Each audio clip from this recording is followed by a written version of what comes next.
Jimmy, it's been a hectic week for the football club. How have preparations been for you and the squad ahead of this weekend's trip to Gillingham? Well, on the training ground, we've tried to keep things as a normal a training week as we possibly could. Saying that, we were working on bringing 4 players into the building for tomorrow's game at Gillingham. Jack Hobbs has definitely signed his contract. We've sent the paperwork off to the league. We're hoping it's just going to be a formality of saying, yeah, he's rubber stamped so he can be involved tomorrow. Working on 3 other players. So if we can get three more in, it will certainly help us with the starting lineup and give some help really to the players that have been involved so far, and it means we might be able to rest 1 or 2 of the younger players who have equipped themselves superbly well in a real challenge for them. But I think everybody, the supporters, when they saw the every game they've been to this year, they've seen that perhaps the young players do need a break, but they've really risen to the occasion, and I think the fans' backing of the young players has been a standout feature of the season so far. Does there seem to be a sense of relief on the training ground since the takeover has gone through a much needed lift perhaps for the group?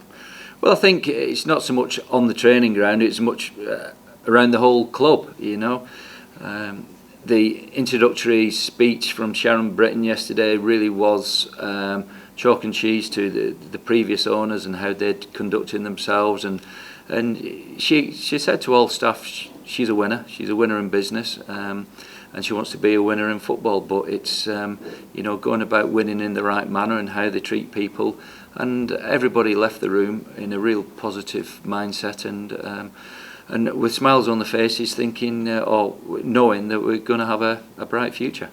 Obviously the takeover is brilliant positive news for this football club, but I thought has obviously got to be spared for our neighbours down the road, Bury, who've been expelled from the EFL. Yeah, I mean there were really sad scenes from Gig Lane that I saw on the TV, and I know Mark Litherland, their academy manager, who's done a great job for them. He'll be absolutely gutted and having to release all these young players, and it's a real stark point of modern day football where obviously the Premiership elite are getting richer and clubs at the other end of the spectrum are really struggling to survive, and it's probably getting to the stage where the governing bodies need to have a good look at how football is run and how the monies are distributed, and what checks are put in place to make sure clubs aren't overstretching themselves if we still want to continue with this 4-tier of English football, which has served us well for well over 100 years. And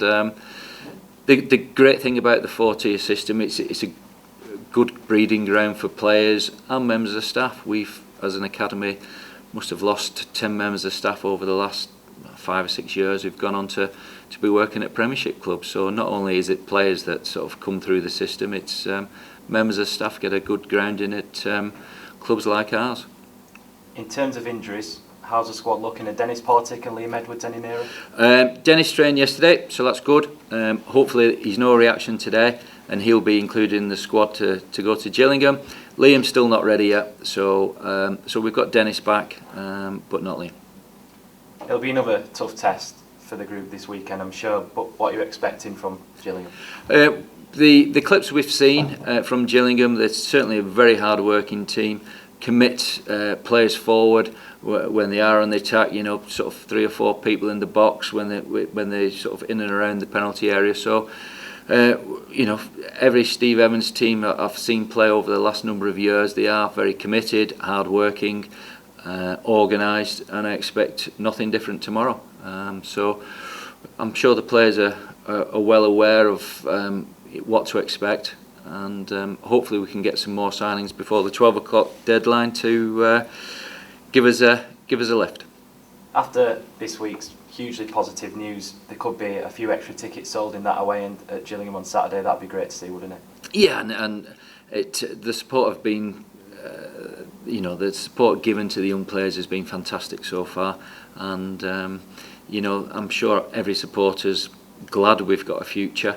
And whenever we play in London, we always seem to have a hardcore of supporters who live in the capital always come out in the, you know, hundreds and thousands to supporters and backers, and hopefully we'll get give the supporters something to shout about tomorrow.